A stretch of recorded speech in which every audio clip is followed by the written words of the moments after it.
उनके लोगोज दिखते थे, सीबीआई का लोगो, उनके लोगोज थे, आईडीज दिखाए उन्होंने, जो जज वगैरह थे सबने अपने अपने आईडीज दिखाए और उनका लोगो बना हुआ आता। मॉर्निंग में फोन आया कि आपका जो फोन है उसको हम ट्राई से बोल रहे हैं और जो आपका फोन है उसको बंद किया जाएगा, कि खाली ये फोन का बात नहीं है, इसके एक आपका कोई अकाउंट भी है जो कि लिंक्ड है इलीगल एक्टिविटीज से जुड़ा हुआ है, जिससे मनी लॉन्ड्रिंग हुई है 7 करोड़ की।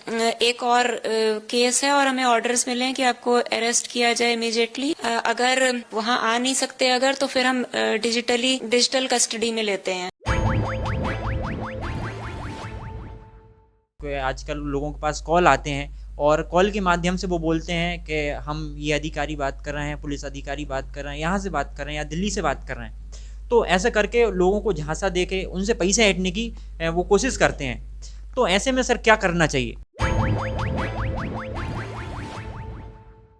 असली पुलिस अधिकारी भी आपको फ़ोन करते हैं तब भी आपको डरने की आवश्यकता नहीं है, उनको बताने की आवश्यकता है। कोई भी सरकारी एजेंसी फ़ोन के माध्यम से ही सारे काम नहीं करेंगी, वो आपके सामने फिजिकली आएंगी, फिजिकली बात करेंगी और आपको प्रॉपर मौका मिलेगा अपने आप को निर्दोष साबित करने का। अगर हम गलती से हम अपनी बाइक समझ के आपकी बाइक उठा के ले जा रहे हैं तो ये अपराध नहीं है। अपराध तब होगा जब मैं जान रहा हूं कि ये बाइक मेरी नहीं है और मैं चुपचाप उठा के ले जाऊं, तो अपराध होगा। अगर कोई व्यक्ति कह रहा है कि आपका आधार कार्ड यूज़ हुआ है, आपके बेटे का आधार कार्ड यूज़ हुआ, आपका लाइसेंस यूज़ हुआ, आपका पैन कार्ड यूज़ हुआ है, तो आपका वो यूज़ हुआ होगा। मैं कई जगह इसको यूज़ करता हूँ, हो सकता है किसी ने फोटोकॉपी निकाल के यूज़ कर ली हो। नमस्कार साथियों, मैं अभिषेक मालवी और आप देख रहे हैं MP24/7 न्यूज़। हम विदिशा में हैं और विदिशा के ASP साहब हैं, उनके साथ कुछ साइबर क्राइम को लेके हम बातचीत करने वाले हैं, क्योंकि आजकल का मतलब नया पैटर्न है कि साइबर ठग हैं जो ऑनलाइन ज़्यादा जो साइबर क्राइम कर रहे हैं। सर, क्या ऐसे ही बहुत सारी बातें आ रही हैं कि आजकल लोगों के पास कॉल आते हैं और कॉल के माध्यम से वो बोलते हैं कि हम ये अधिकारी बात कर रहे हैं, पुलिस अधिकारी बात कर रहे हैं, यहाँ से बात कर रहे हैं या दिल्ली से बात कर रहे हैं। तो ऐसा करके लोगों को झांसा दे के उनसे पैसे ऐंठने की वो कोशिश करते हैं। तो ऐसे में सर क्या करना चाहिए? देखिए, सभी को, आपके दर्शकों को बताना चाहता हूं कि कोई भी पुलिस या कोई भी इन्फोर्समेंट एजेंसी, जैसे कि CBI है, डिफरेंट स्टेट की पुलिस है, IB और अन्य एजेंसी सरकार की हैं, ED है, इनकम टैक्स है, तो कोई भी जो एजेंसी सरकारी हैं, वो सरकारी एजेंसियां जो भी काम करेंगी वो उसकी विधिवत एक लीगल प्रोसीजर होता है, क्रिमिनल प्रोसीजर कोड, जिसको आजकल नई जो लॉ सरकार ने बनाया उसमें BNSS बोलते हैं। उस प्रोसीजर में सारा प्रोसीजर लिखा गया है। भारत का कानून ये कहता है किसी भी व्यक्ति को बिना सुने कोई भी सज़ा नहीं दी जा सकती है, बिना सुने, बिना उसका पक्ष जाने किसी प्रकार से उसके खिलाफ पीनल एक्शन नहीं किया जा सकता है। अब ये जो फ़ोन कॉल्स आते हैं उनमें वो बोलते हैं पुलिस अधिकारी हूँ और आप वो तुरंत में फ़ोन पे ही आपका अकाउंट ब्लॉक कर दिया जाएगा, फ़ोन पे ही आपका सारा काम कर दिया जाएगा, आपको डिजिटल अरेस्ट किया जा रहा है, नहीं तो अरेस्ट होना पड़ेगा। तो ऐसी कोई भी चीज़, जब भी कोई क्रिमिनल एक्शन किसी के खिलाफ होता है तो वो उसके लिए प्रॉपर एक जांच, प्रॉपर एक पूरा एक ट्रेल होगी उसका एक पूरा सिस्टम है, मैकेनिज़्म है, उसमें आपको भी इन्वॉल्व किया जाएगा, पता चलेगा। इन केस आपके खिलाफ किसी ने कोई कॉग्निटिव ऑफेंस की रिपोर्ट करी है, तब भी पुलिस आपके पास आके आपसे पक्ष जाने की फिजिकली काम करेगी। नंबर एक तो ये कि कोई भी काम तुरंत या बिना सिर पैर के नहीं होगा कि मेरे पास फ़ोन आया कि साहब आपका आधार कार्ड लगाया और ड्रग सप्लाई हो गया, अब आपको NDPS एक्ट में बंद किया जा रहा है। बिल्कुल कतई पॉसिबल नहीं है। आपका आधार कार्ड लगा भी है, किसी ने मिसयूज़ किया भी है, आपने तो नहीं किया ना।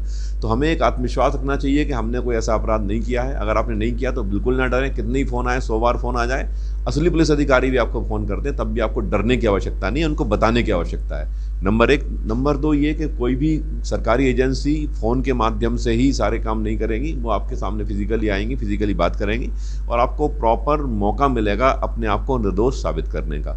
नंबर 3 ये कि हमें इस प्रकार की जो भी कॉल्स आ रही हैं उनमें हमें ये देखना है कि अगर हमने अपराध नहीं किया, आप अपराध में इंटेंशनली साबित नहीं कर पा रहे हैं। कोई भी अपराध तब होता है, अपराध की परिभाषा में ही लिखा गया है कि अपराध तब होता है जब हम कोई चीज़ इंटेंशनली, हमारा मेंसरिया होना चाहिए, हमारा आशय होना चाहिए अपराध करने का। अगर हम गलती से हम अपनी बाइक समझ के आपकी बाइक उठा के ले जा रहे हैं तो ये अपराध नहीं है। अपराध तब होगा जब मैं जान रहा हूँ कि ये बाइक मेरी नहीं है और मैं चुपचाप उठा के ले जाऊँ, तो अपराध होगा। ऐसे ही हर प्रकार का अपराध है, इंटेंशन के बिना कोई अपराध नहीं होता है। अगर कोई व्यक्ति कह रहा है कि आपका आधार कार्ड यूज़ हुआ है, आपके बेटे का आधार कार्ड यूज़ हुआ, आपका लाइसेंस यूज़ हुआ, आपका पैन कार्ड यूज़ हुआ है, तो आपका वो यूज़ हुआ होगा। मैं कई जगह इसको यूज़ करता हूँ, हो सकता है किसी ने फोटोकॉपी निकाल के यूज़ कर ली हो। अगर कर भी ली है और अपराध उसके साथ हुआ भी है, मान लें आपके आधार कार्ड से कोई ड्रग्स कंसाइनमेंट कहीं पकड़ा भी गया है, लेकिन आप इंटेंशनली इसमें इन्वॉल्व नहीं हैं, सिर्फ आधार कार्ड की फोटोकॉपी लग जाने से आप अपराधी नहीं बन जाते हैं। तो डिजिटल अरेस्ट बेसिकली इन्हीं फंडों पे काम कर रहा है। ये 3 चीज़ें जैसे कि मैंने बताई, उनको हम ध्यान रखेंगे तो कभी भी इसके शिकार नहीं होंगे। और निश्चित तौर पर हमें ऐसी किसी भी सूचना को सबसे पहले फ़ोन को बंद करके और निकटतम पुलिस थाने में जाके बताना चाहिए। अगर आपके पास पुलिस थानों के मोबाइल नंबर्स हैं तो उनसे बात करना चाहिए, साइबर हेल्पलाइन से बात करना चाहिए, 1930 पे बात करना चाहिए, आपको उसका समाधान मिलेगा और आप इस प्रकार के फ्रॉड से बच जाएंगे। सर अक्सर ऐसा होता है कि अगर साइबर फ्रॉड हो चुका है, किसी के साथ ठगी हो चुकी है, तो उस ठगी के बाद क्या उसका पैसा रिफंड भी हो सकता है? ऐसा कुछ कर सकते हैं क्या? क्या क्या इसके ऊपर आपने अभी तक कैसी क्या कार्रवाई हुई है आपके तरफ? बिल्कुल, जो गोल्डन आवर जिसको बोलते हैं, पहले हम लोग एक्सीडेंट में गोल्डन आवर शब्द का यूज़ करते थे, मतलब प्रारंभिक घंटा जो होता है एक्सीडेंट के बाद का, उसमें अगर हम किसी की को अस्पताल तक पहुंचा देते हैं तो उसकी जान बचने की संभावना 50% बढ़ जाती है, जिसको बोलते हैं एक्सीडेंट का गोल्डन आवर। इसी प्रकार की टर्मिनोलॉजी ऑफ साइबर अपराध में घोषित एक यूज़ की जा रही है, जिसको हम बोलते हैं अपराध का गोल्डन आवर। मतलब अपराध घटित होने के तुरंत बाद आपको सूचना मिलती है, कितनी जल्दी आप उसको एक्ट कर रहे हैं। आप अगर विचार करेंगे, सोचेंगे, 17 जगह जो है प्लानिंग करेंगे, कहाँ जाएं, किसके पास जाएं, फिर कॉन्टेक्ट ढूंढेंगे, फिर उसके बाद आप एडवोकेट ढूंढेंगे, फिर आप टाइपिंग कराएंगे, तो ये टाइम जो है आप गोल्डन आवर्स को ख़राब कर रहे होगे। क्योंकि साइबर क्राइम में जो भी पैसा जाता है, डिफरेंट गेटवेज होते हैं, गेटवेज के थ्रू पैसा जाता है, डिफरेंट पेमेंट के जो एजेंसीज होती हैं उन सब के नॉर्म्स हैं, और उन सब नॉर्म्स में वो पैसा कुछ कुछ देर रुक के जाता है, सबके अलग अलग उसमें नियम कायदे बने हुए हैं। अगर आप जितनी जल्दी शिकायत कर देंगे 1930 पे, 1930 पे अगर आप शिकायत कर देंगे, या www.ncrp नेशनल क्राइम रिकॉर्ड पोर्टल.com पे आप शिकायत कर देंगे, तो निश्चित तौर पर आपका तत्काल जो पैसा जैसा निकलना शुरू हुआ वो जहाँ भी होगा, जिस भी पेमेंट गेटवे में होगा, वहाँ पे जाके उसको ब्लॉक कर दिया जाएगा। ये सब ऑटोमेटिकली होगा, आपको कुछ नहीं करना, आपको सिर्फ शिकायत करनी है। अगर आप ये भी नहीं कर पा रहे हैं, आपका 1930 नहीं लग रहा है, तो आप तत्काल आप संबंधित थाने में जाइए, और थाने में जाकर या हमारे कार्यालय में आइए। विदिशा के जिले के नागरिकों को मैं कहता हूँ हमारे कार्यालय तुरंत आइए, हमसे फ़ोन से बात करिए। तत्काल हम लोग उसको NCRP पोर्टल पे अपनी ID से रजिस्टर्ड कर देते हैं, दर्ज कर देते हैं, और ये जितनी जल्दी हमारा होगा उतनी जल्दी पैसा निकल जाएगा। जैसा कि आप समझे, पूरा जो सिस्टम है वो ये है कि पैसा एक बार आपके अकाउंट से किसी फ्रॉड ने निकाला, या आपने उसको दिया, या आपने OTP दिया, उसने निकाल लिया, फिर वो दूसरे अकाउंट में जाएगा, फिर वो उसको तीसरे अकाउंट में लेगा, फिर उसके बाद वो पेमेंट विभिन्न कंपनियों को पे करेगा, कहीं शॉपिंग करेगा, कहीं किसी माध्यम से निकालेगा, डिफरेंट चैनल्स में जाएगा, इकट्ठे पैसे को वो टुकड़ों में निकालने का प्रयास करेगा ताकि इसको पकड़ा ना जा सके। इसके बीच में जो टाइम पॉज है, वो टाइम पॉज में अगर आपने शिकायत कर दी तो पैसा आपके 1, 2, 3 जहाँ भी जिस स्तर पे पड़ा होगा उसी स्तर पे उस एजेंसी को तत्काल मेल जाएगा। एजेंसी 24 घंटे अलर्ट मोड पे रहती है, मेल जाने में तत्काल उसको ब्लॉक करने की कार्रवाई कर देंगी। ब्लॉक हो जाएगा, आपका छोटा सा एक आवेदन कोर्ट में लगेगा, कोर्ट तुरंत उसको अलाउ करेगा, आपका पैसा आपके अकाउंट में वापस आ जाएगा। तो ये प्रोसीजर को हम इस्तेमाल कर सकते हैं। अपराध कायम कराएंगे तो अपराध कायम करके पुलिस उसमें इन्वेस्टिगेशन करेगी, सजा के लिए काम होगा। उस अपराधी जिसने अपराध किया उसको दंड के लिए काम पुलिस करेगी। लेकिन ये जो रेमेडी है, जो आपके पैसे वापस करने की रेमेडी, ये आप स्वतः कर सकते हैं, और गोल्डन आवर को यूज़ करना है आपको भी।